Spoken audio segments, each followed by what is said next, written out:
Have you ever walked into a crowded room and felt instantly exhausted, even though nobody said a word to you? You are not being dramatic, and you are definitely not broken. You might just possess a psychological trait that only a small percentage of the population genuinely understands. Here are 5 signs you are actually a highly sensitive person. The term highly sensitive person was first introduced by psychologist Elaine Aron in the 1990s. Her research identified a trait she called sensory processing sensitivity, a biological difference in how the nervous system processes information. Roughly 15 to 20% of the population carries this trait. It is not a disorder. It is not a weakness. It is a nervous system that processes the world more deeply, more thoroughly, and more intensely than most. And it comes with both extraordinary strengths and very specific costs. Sign 1, you absorb other people's emotions. You do not just notice how people are feeling. You actually take on their emotional state. If someone around you is stressed, you feel the stress in your own body. If someone nearby is deeply sad, a heaviness settles into you that was not there before.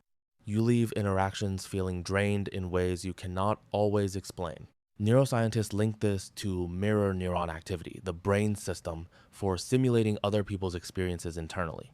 In highly sensitive people, this system runs at a higher intensity, which means you are not imagining what other people feel. You are experiencing a version of it. That is not weakness. That is your nervous system doing something most people simply cannot. Sign 2, busy environments make you want to withdraw. Crowded rooms, bright, overstimulating stores. Noisy offices where 5 conversations are happening at once. Where others manage these environments with mild discomfort, you hit an overload point that feels almost physical. The need to leave is not social anxiety. It is a nervous system that has reached its processing capacity and is signaling reduced input now.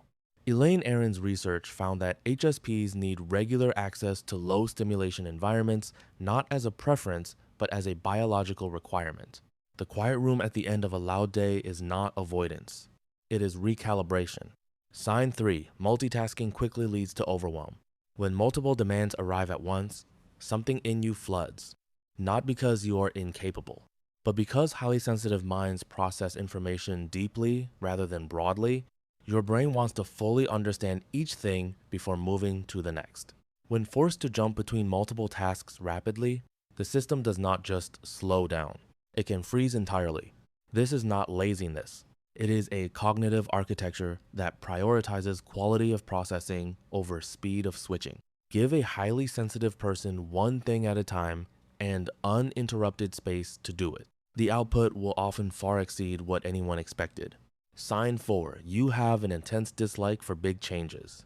Even positive transitions can be incredibly taxing.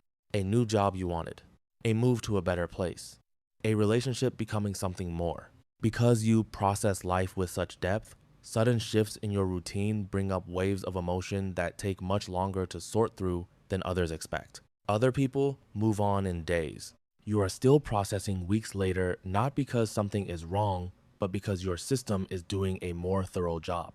The discomfort of change is proportional to the depth at which you engage with your own experience, which also means that when you do adapt, you have adapted more completely than most. Sign 5, your performance suffers under pressure. Alone, you are capable. Brilliant, even. Put you in front of an audience, a panel, or a watching manager and something changes. The nerves arrive not because you do not know the material, but because the added stimulation of being observed overloads a system already running at high sensitivity. The pressure of being watched adds a layer of sensory and emotional input that competes directly with the cognitive resources you need to perform. Research shows that HSPs perform worse under observation, but often significantly outperform others in low-pressure environments. The gap between how you perform when watched and how you perform when alone is not a measure of your ability.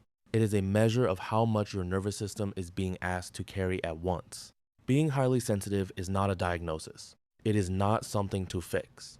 It is a way of being built, one that comes with a richer inner life, deeper empathy, and a capacity for connection most people never access.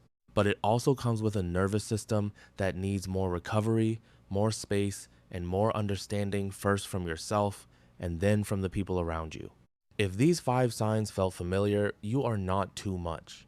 You are just wired differently. And different, once understood, is one of the most powerful things a person can be. Which of these 5 signs felt most like you? Let me know in the comments and tell me what country you are watching from. If this helps, subscribe. I will see you in the next one.